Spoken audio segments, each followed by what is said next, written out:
next thing we're going to talk about is scientific notation. So a number is in scientific notation when it's written as the product of a number between 1 and 10, and it has the form of some number between 1 and 10 times 10 to an exponent.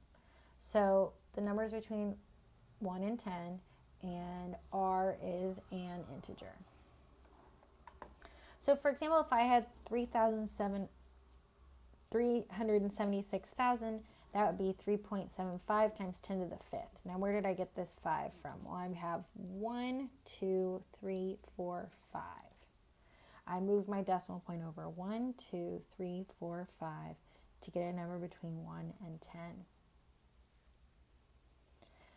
So here's another example. I can also have negative exponents. Remember, negative exponents, those are fractions. So if I had like 10 to the negative 1, that becomes 1 over 10 to the first, which is 1 over 10, which is 0.1, right? So that makes sense that they're related to decimals.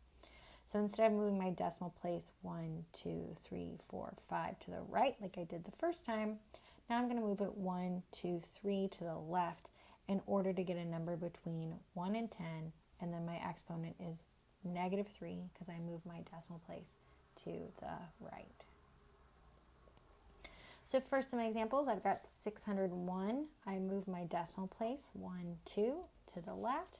So I have 6.01 times 10 to the second.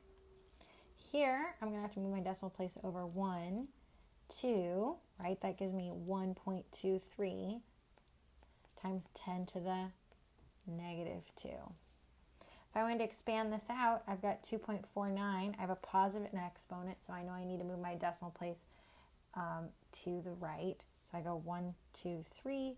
That gives me a blank right here. So what I'm going to do is I'm going to put a 0 there. So my new number is 2,490. If I have 3.59 times 10 to the negative fifth, I know this is going to be a decimal, so I got to move my decimal place to the left. I'm going to move it to the left. 1, 2, 3, 4, 5. So I have to fill in all those zeros. So my new decimal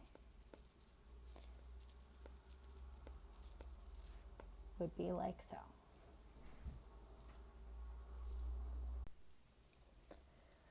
So next we're going to talk about evaluating square roots. So we previously took a look at exponents, right? So exponents can be used to square a number. Well, now we're also going to take a look at square roots, which take us from the square of a number back to the cube of a number. Sorry, the square of a number back to the number itself. Now, cube roots aren't the only roots we're going to see. Square roots aren't the only roots we're going to see. There also are cube roots, right? The cube root of 8 would be 2, because 2 cubed is 8. We could even take fourth roots, fifth roots. It's important to note, though, that when we have a symbol here without a number, this is a square root. And if we have a number, this is what we call the index, right? That tells us we're taking the cube root or the fourth root. Otherwise, no number, it's just a square root. So this is called a radical sign, the symbol itself. 25 is the radicand, right? That's what's under the radical. And the whole thing is just called a radical. Now, every positive number has 2 square roots. So 1 is positive and 1 is negative. So I have negative 5 times negative 5 is 25. So the square root of 25 could be negative 5, right? I also have that 5 times 5 is 25. So it's got a positive and a negative square root. We call that positive root the principal square root.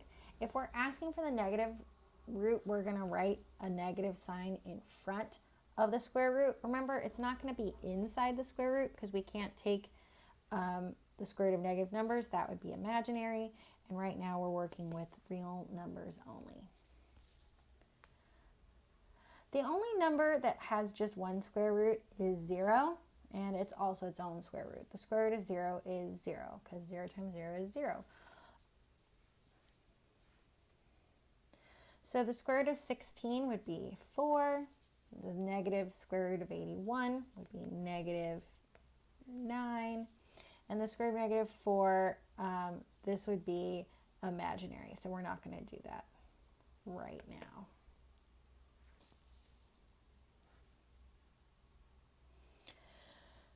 Square roots of any number that isn't a perfect square are going to be an irrational number. So first off, some perfect square numbers would be 1 squared, which is 1, 2 squared, so 4, 3 squared, 9, right? These numbers are perfect squares.